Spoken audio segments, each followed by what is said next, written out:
கர்த்தருடைய விட்னஸா இருப்பீங்க. கர்த்தர் ஜீவிக்கிறார் என்பதற்கு உங்கள் மூலமாக செயல்படக்கூடிய குணமாக்கும் வரங்கள், அற்புதங்கள் செய்யக்கூடிய சக்திக்கு பரிசுத்த அபிஷேகம் என்ன செய்யணும்னா உங்களை தேவனுக்கு சாட்சியா நிப்பாட்டும், விட்னஸா நிப்பாட்டும்.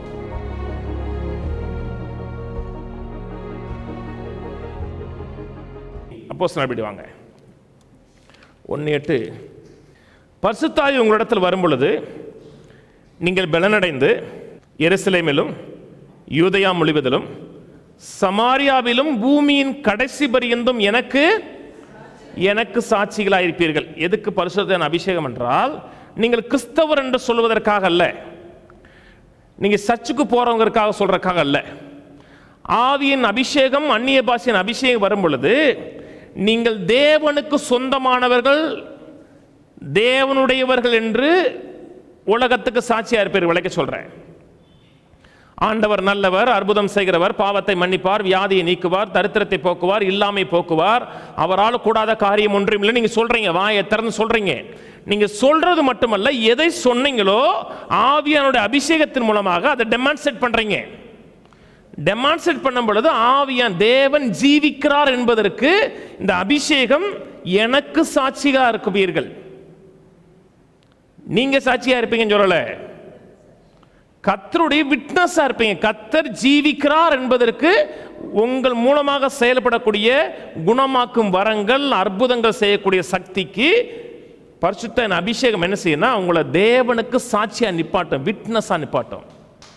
ஒருத்தன்ட்ட போறீங்க, கர்த்தரை நம்பியா உன் பிள்ளை சுகமாக்குமியா, கர்த்தரை நம்பியா, கர்த்தரை நம்புனா அவரால் கூடாத அற்புதமே கிடையாது, அவர் எந்த வியாதியை சுகமாக்குவார்னு சொல்றீங்க. அப்படியா சொன்ன உடனே கையை வைக்கிறீங்க, அவன் சுகமாக்குறான், அதான் அவருக்கு சாட்சியா இருப்பீங்க. நான் சொன்னது அதுக்கு ஒரு எம்பவர்மெண்ட் வேணும். உங்களுடைய பலமையில செய்ய முடியாது. அதுக்காகத்தான் ஆண்டவர் சொல்றாரு எனக்கு சாட்சியில இருப்பீங்க. கவனிச்சுட்டு வாங்க. ஆண்டவர் சொன்னாரு, நானே உங்களை சுகமாக்குற கர்த்தர் சொன்னார். அது வார்த்தை. அந்த வார்த்தையை வந்து டெமான்ஸ்ட்ரேட் பண்ணணும். நீங்க தான் பண்ணணும், நான் தான் பண்ணணும். அந்த வார்த்தையை இந்த பூமியில உறுதிப்படுத்தக்கூடிய ஸ்தானாதிபதிகள். கவனிக்கிறீங்களா? இதெல்லாம் நமக்கு தெரியல. நம்ம என்ன வர சர்ச்சுக்கு போனோமா, 4 குதியை குதிச்சோமா, 4 பாட்டை பாடினோமா, சர்ச்சுக்கு முடிச்சோமா, வந்தோமா, இல்லை. அப்படிப்பட்ட வாழ்க்கை வாழ்றக்க கர்த்தர் பரிசுத்த அபிஷேகத்தை கொடுக்கல. நானே உன்னை சுகமாக்குற கர்த்தர்னு சொல்லியிருக்கிறார் இல்லையா, அதை வந்து உங்கள் மூலமாக கர்த்தர் வந்து நிரூபிக்க விரும்புகிறார். ஒரு வியாதியசனை பார்க்கும்போது, ஒரு பலவீனமான பார்க்கும்போது, டாக்டரால் கைவிடப்பட்ட பார்க்கும் பொழுது அந்த டூனமைஸ் பவர் மூலமாக அவருக்கு நீங்க சாட்சியாக விட்னஸா இருப்பீங்க. அப்படியே அதுக்கு தான் பரிசுத்த அபிஷேகம். அதனால தான் டூனமைஸ் என்ன படிச்சு காமிச்சேன், அற்புதங்கள் செய்யக்கூடிய பவர். அது உங்களுடைய மாம்ச பலத்தை கொண்டு செய்ய முடியாது. உங்களுக்கு மேல ஒரு இயற்கைக்கு அப்பாற்பட்ட வல்லமை, ஆற்றல் வரணும். அதுக்குத்தான் பரிசுத்த அபிஷேகத்தை கொடுத்திருக்கிறார். இது யாரு கொடுத்திருக்காருன்னு எல்லாருக்குமே கொடுத்திருக்கிறார். விசுவாசிக்கிற அத்தனை பேருக்கும் கொடுத்திருக்கிறார். இது சுகமாக்கும் வரத்தை பற்றிலாம் கிடையாது, எல்லாருக்கும் உரியது. நல்லா கவனிங்க, வாசிங்களே லூக்கா. இதெல்லாம் கொஞ்சம் ஆழமாக சிந்திக்கிறோம், ஆழமாக யோசிக்கிறோம்னா வியாதேசன் மேல் ரொம்ப ஆர்ப்பாட்டம்னு தேவையில்லை. இயேசு நாமத்தில் சுகமாகுன்னு சொல்கிறோம், அவன் சுகமாகறான், இதாண்டா இயேசு அப்படின்னு சொல்லிட்டு போயிடலாம். இயேசு எங்கங்கிறீல, இதான் இயேசு. அதுக்குத்தான் எனக்கு சாட்சிகளாக இருப்பீர்னாரு. கர்த்தர் வந்து செத்த தெய்வத்தை கும்பிடலை, இன்னும் ஜீவனுள்ள தேவனை கும்புறேன் என்பதற்கு நீங்கள் சாட்சியாக இருப்பீர்கள்.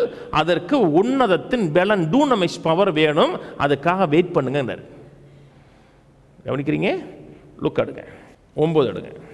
அவர் தம்முடைய 12 சீசரையும் வரவழைத்து சகல பிசாசுகளையும் துரத்தவும் வியாதி உடலை குணமாக்கவும் அவர்களுக்கு வல்லமையும் அதிகாரம் கொடுத்து, டூனமிக்ஸும் கொடுக்கிறாரு, அதிகாரமும் கொடுக்கிறார்.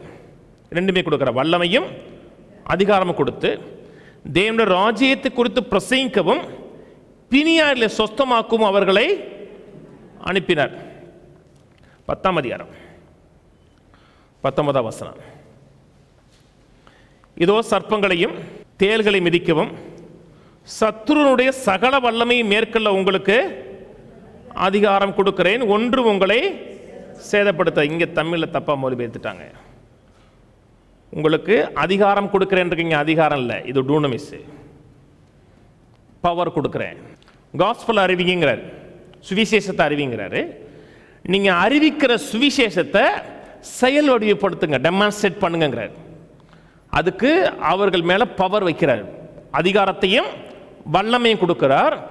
இனி அவர்கள் நிரந்தரமாக அனுபவிக்கக்கூடிய ஒரு வாழ்க்கை முறைக்கு ஒரு முன் ருசியை கொடுக்கிறார்.